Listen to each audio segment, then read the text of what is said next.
This is becoming increasingly a topic around the world of football, the lack of diversity in the candidates and in the hirings that we've seen so far. What's your take?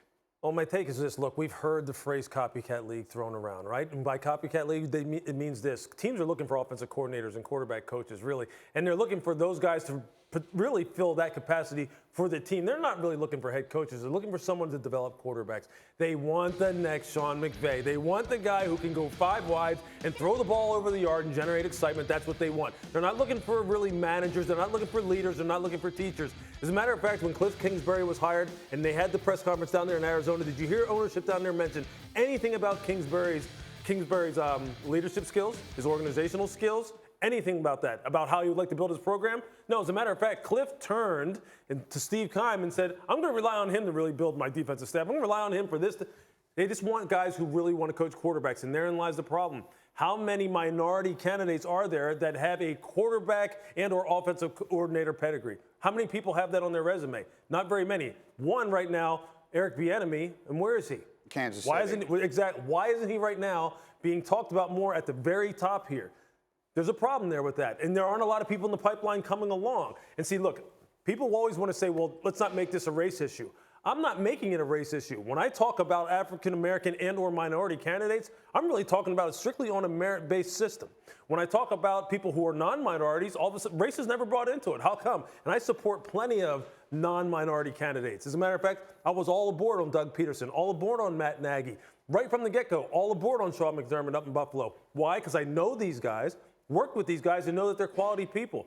Right now, there is an issue, though, with people in the pipeline who are minorities who are coaching these positions that owners are looking for. It's as simple as that. I think it is evident that there is an issue. I think the interesting part of the conversation is, what is the solution? What can be done to address this? Well, really, at the lower levels, at the beginning levels, African Americans and minorities, I just don't want to say African Americans, minorities need to be given opportunities to coach those positions by which owners start to look at when they're looking for potential head coaching candidates. It's that simple. If you aren't put in that position, then you're being set up to actually be a long-term position coach and or maybe a coordinator.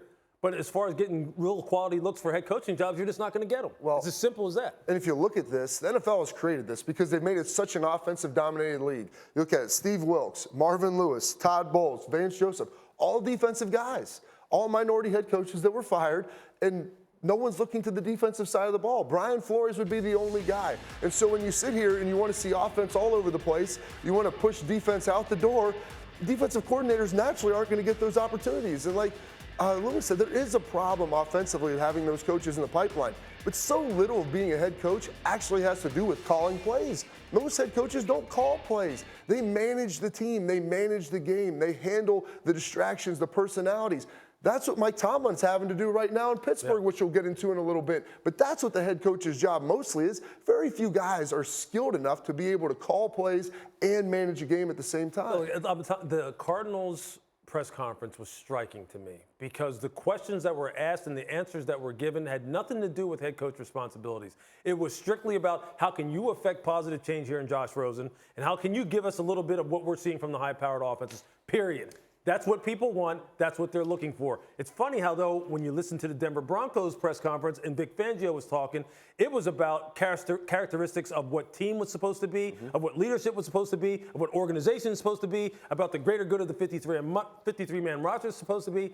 That's what I grew up on. That's what I'm talking about with head coaches. But that's not really what the trend is right now. And it's going to be interesting to see here, Greeny, in the next 2, 3, 4 years, how many of these guys are still coaching. Yeah. How many of them are still coaching? Well, it does feel like there's a trickle-down effect, though, with even the rules changes in the NFL. Like making it a more offensive game, as you're talking about, and a more offensive league, you're not going to see as many defensive guys. But don't you think that cycles back around at some point? I mean, it feels like it has to. You have to change the rules if that's the case. The rules have pushed everything so far now. I don't know if you can necessarily have that cycle back. John Elway is a traditional football guy. He's a quarterback, for heaven's sake. His last 2 hires have been defensive coaches. Yeah. And the other thought that I have here is that this is an even greater problem on the college level, and increasingly, unlike the past, the NFL is looking to the college game for guidance, looking to the college game to move in that direction. We're hearing the names of college coaches as possible NFL coaches, and that is an even greater problem on that level.